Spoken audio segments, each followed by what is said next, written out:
heard 1 out of 5 teens has been in a cult.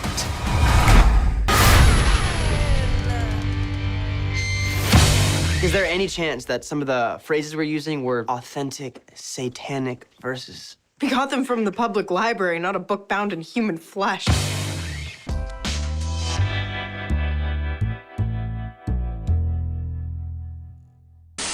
"23 years ago was the last time I talked to you, and you autographed my favorite book for me. So very excited to talk to you again." Good.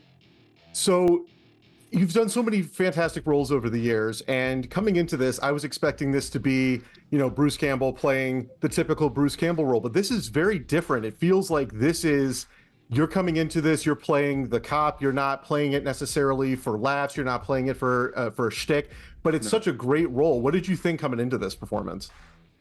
It was nice to not have a wild-eyed character. I relate to this chief because I don't believe in satanic panic myself. So it's easy to take that point of view of a small town guy from Michigan. I'm from Michigan. I lived through the 80s. My kids were small in the 80s, and a lot of familiar territory there to grab onto. And the words ultimately got me because that's all an actor has is good words. And so thankfully that's what we have to latch on to is that. So it'd be fun to come back because there's a lot of possibilities of what you can do because the satanic panic was something that crept around like a wildfire, and then it smoldered for years and years and decades. And some of the rumors that came out of satanic panic are still around. So it was a very influential time period. And what I think was intriguing about this is just based on the teaser alone, going into this series blind, my expectation was very different than what the actual series is. It doesn't play things broadly. It actually has these great characters, and then you're not expecting it to go in the direction that it does. Like these kids investing in, hey, let's milk the satanic panic and not realizing what the repercussions are going to be. Yeah, right. Combined with some really great genre moments. Like you have done so many genre films and series over the years. What stuck out for you in this as being unique from other things you've been a part of? Probably the approach. It's a very sober approach of it's not hysterical. It's called Hysteria, but it's not a hysterical approach to it. That they've got me as a very centered character, which is nice. He's more than one dimensional. Most of these cops are crabby, drinking coffee, swearing, or and get out of here. And he doesn't want to hear from kids, but in this case, he takes the teenagers seriously. He treats them with respect, and I just thought it was all incredibly refreshing. And I think it's fine to have a horror guy and put him in a horror world. I can be the tour guide through the show, but it's okay to play the different roles. My sensibilities change over the years too. If he was a big crazy character, maybe I wouldn't want to play him. And as a series, you've got really kind of 3 levels of series that happen these days. You got the network, which are very sanitized. You've got hardcore cable series like Ash vs. Evil Dead, where it is just intense gore everywhere. And then you've got this, which is kind of in the middle. Did you feel making this that there were any limitations or anything that as a crew and a cast you had to pull back from going too far, or was it pretty much open for you? They pretty much kept it contained on the page. I don't think there was something that we looked at each other and went, hey, we got to dial that back. Every show has to find its footing, too. You have to find your tone. How funny is it? Is it not funny? How serious is it? Are there moments of relief in it? So it's how you find your way through, and hopefully shows can find their footing quickly. And I think we had enough leadership between, Matthew Kane and the producers of it's a show that is kind of taking a pretty straightforward approach. And now granted, it's crazy shit's gonna happen. There's no question about it. But it starts out, that's the kind of town I feel dramatically, you don't want to go to a big city with this. It's just another pandemic. Exactly. In a small town, it's a big deal. Absolutely. And the other thing that's kind of struck me is that your build is special guest star. And as a kid in the 80s, special guest star meant a famous person that showed up for one episode and then they were gone. But you're kind of center, like you said, to this story. Did you feel like a guest star, or did you feel like you were a member of this ensemble? I'm a member of it. Credits are credits.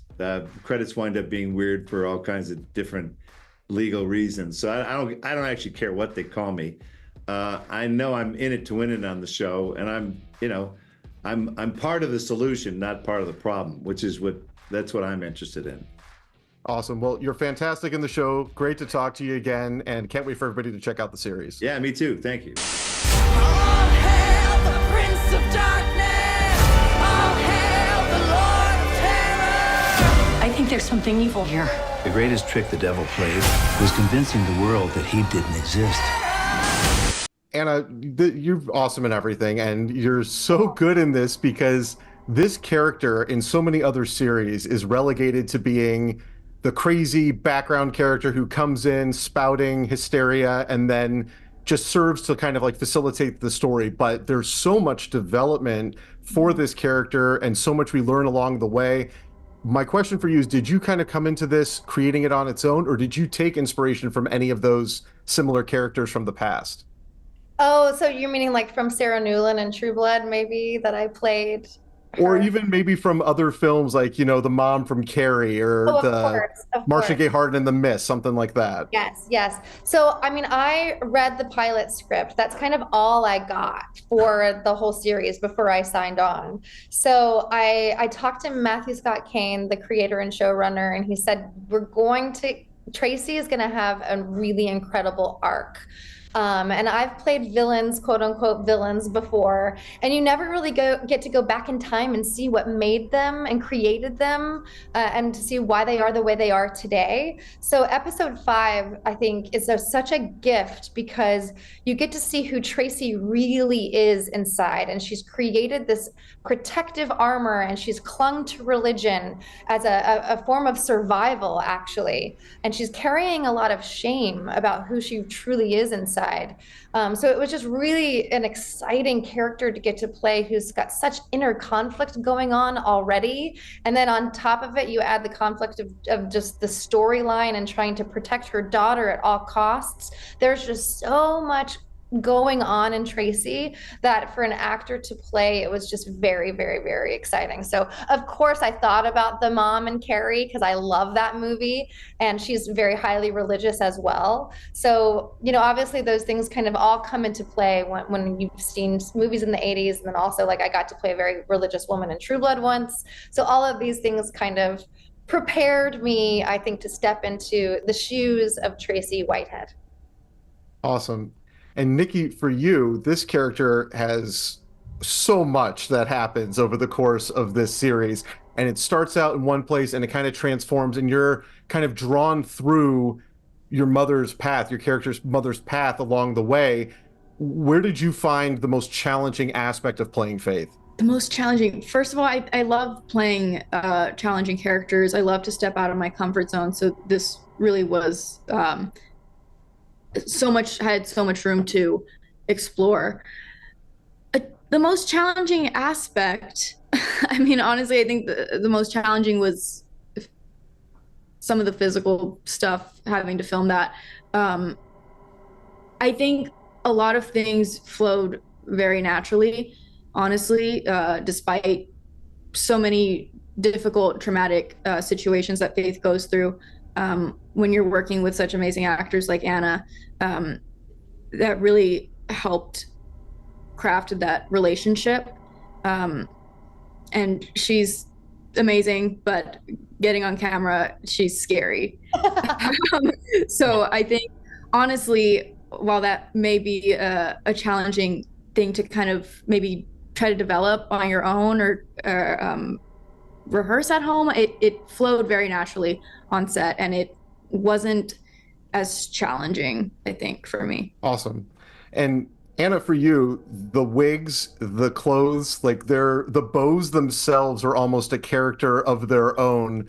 Yeah. What was that something that, like, was that the character, the outfit, and the the hair, or was that just kind of the cherry on top?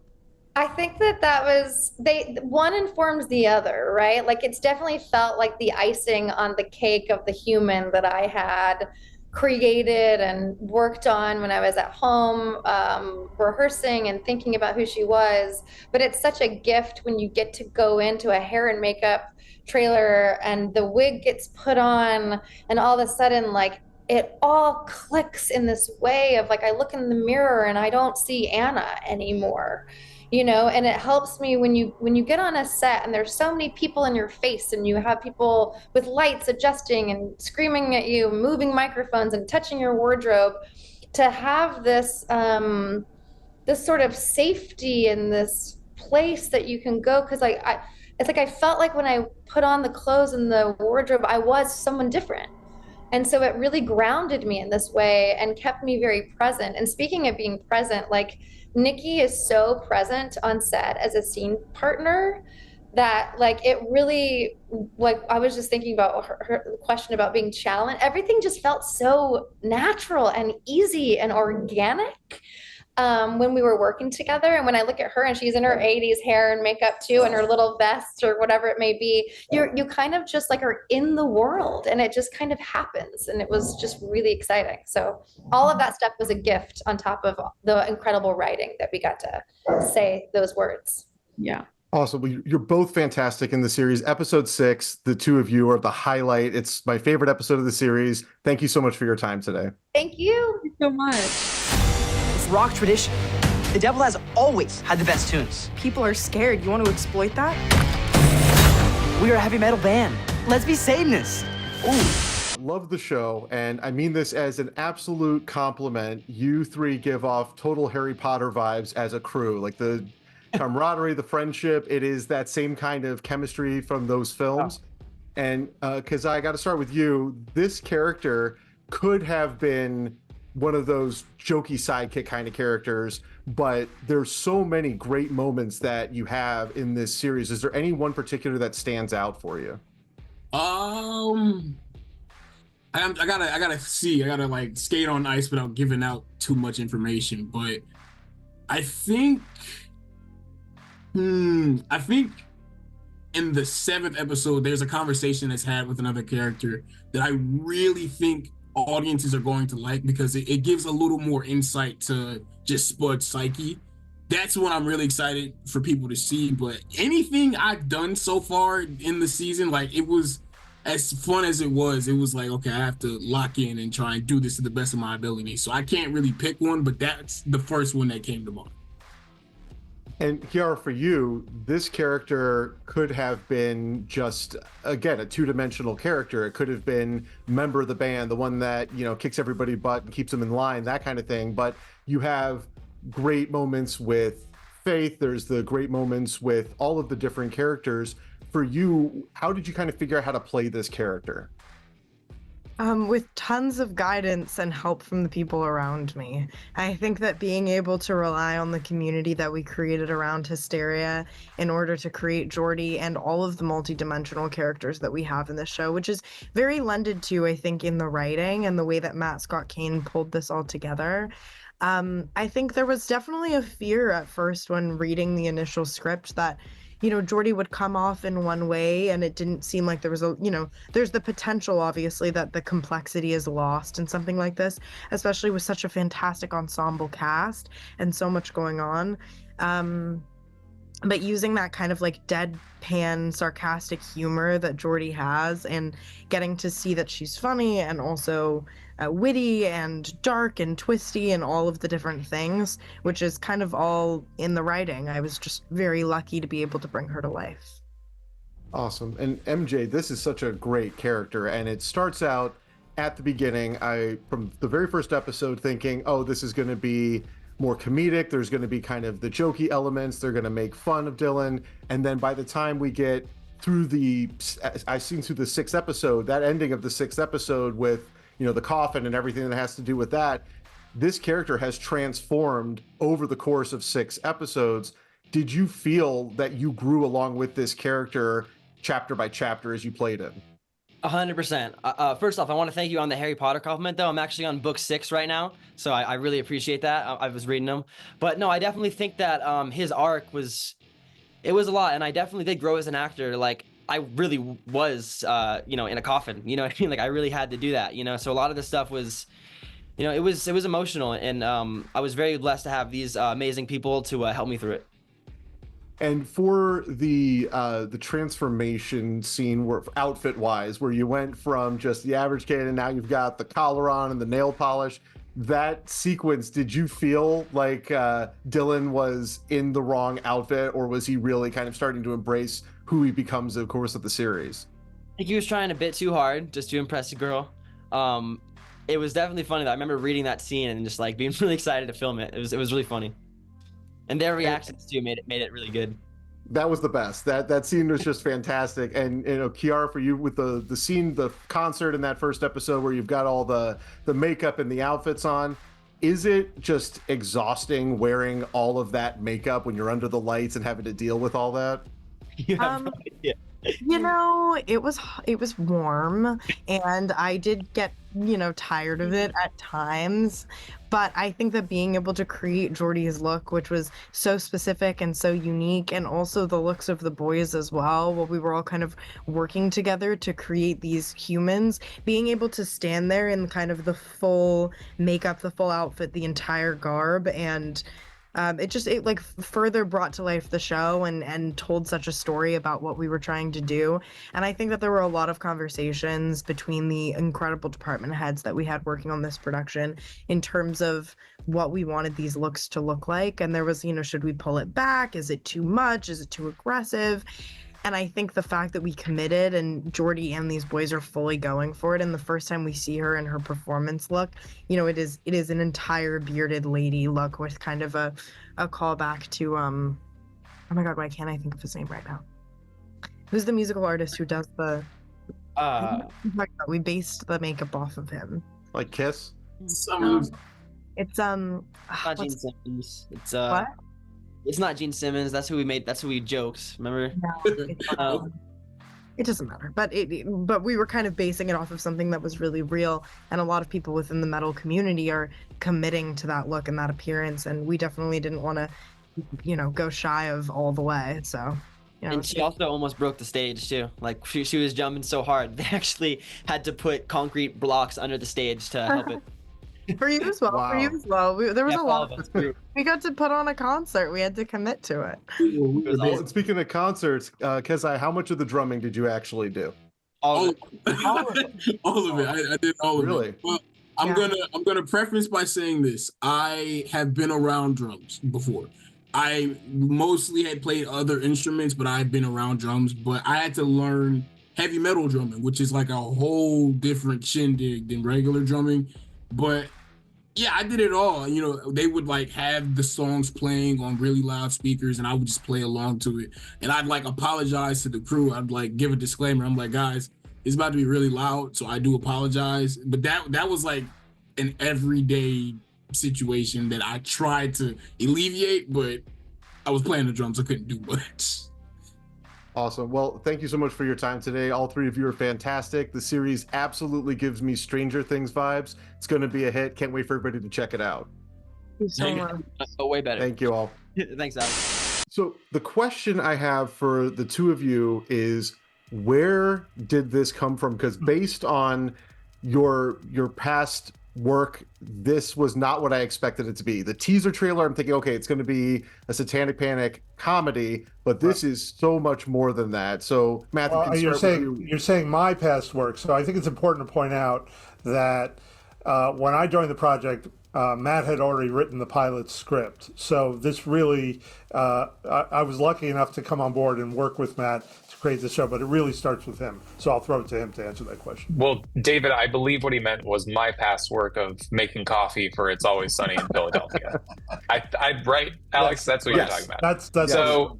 Yeah. So for me, at the start of writing this show, the inspiration was really I started it in 2019, where there was this feeling that facts and the agreed upon reality that we all had were starting to shift and becoming more malleable and becoming more subjective.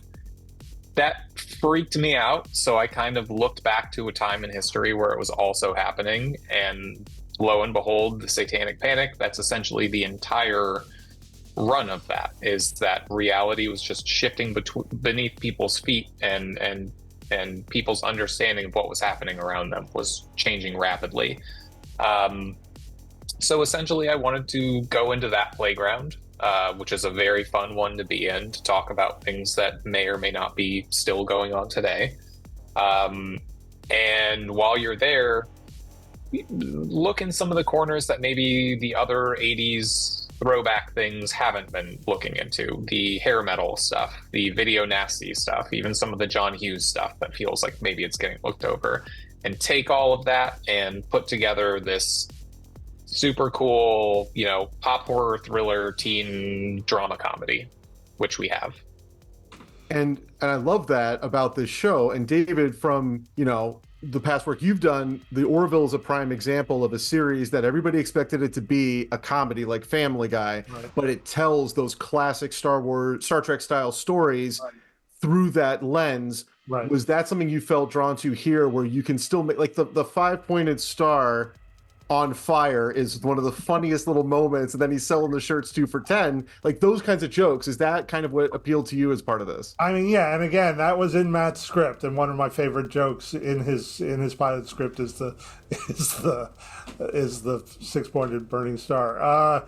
But I think that, to me, as an audience member, you don't necessarily just want one thing. It's okay to be scared 1 minute and laugh the next and cry the next. So that's the goal of a creative, is to do something that's special, is going to be more than one thing. And I think even my work in comedy, we were very, at Family Guy, we were always really concerned about, well, what are we also saying? And then, yes, Orville getting to work in that world and doing something different, and Hysteria is very much that, and getting to work with Matt and these writers to create this world of the 80s and the Satanic Panic. It was just such an expansive experience for me to get to do this, and so much fun, and getting to work with this cast. But it's really about, I'm a geek, I'm an audience member. What do I want to see? And that's always because that's where Matt started with his script, and hopefully the audience is with us. And I think that, Matt, for comparison's sake, a lot of people are going to draw comparisons between this series and Stranger Things because they're set in the 80s, because they deal with teenagers. I think that as much as I enjoy Stranger Things, there's a lot of characters that are two-dimensional, they're cliche, they stick with the expectation of, the mother kind of character. But here, like Anna Camp's character, that could have easily been Marcia Gay Harden in The Mist, or it could have been the mom from Carrie, but she is such a deep character, and there's so much going on, and there isn't just one story here. As this series kind of developed from the pilot into a full season, how did you even maintain giving all of these characters their due? Because it works, and it's just so much going on. Well, thank you. I mean, first I want to say, I love Stranger Things. I think they do incredible work. And to be compared to them in any way is a compliment. As far as the characters go, it's such a writer cliche to say at some point they take a life on of their own. At some point, once you're 3-4 episodes deep with these people, once you've been working in a writer's room for 20 weeks with everyone figuring out who these people are, their choices start to be made by them. Tracy starts to do it, she starts to make her own decisions and become her own person in really cool ways. So we do have an expansive cast. We have something like 10 people that we're juggling every single episode and trying to give all of them their own arcs in there. And I think it plays to the strength of our writer's room for really helping us find those arcs and find those characters along the way, but also the strength of these performers who go in there every single time and just totally understand the assignment. Even in a show that can be a little bit confusing for people on the day, they go in there, they figure it out, and they do it perfectly. I can tell you the show is fantastic. I was hooked from episode 1, but I can tell you, I'm saying it now on camera, when people get to the end of episode 6 is when they're going to be in, and they are locked in as this is a great show. So thank you so much for your time today. I appreciate it. Thank you. Thank you, Alex. I appreciate it.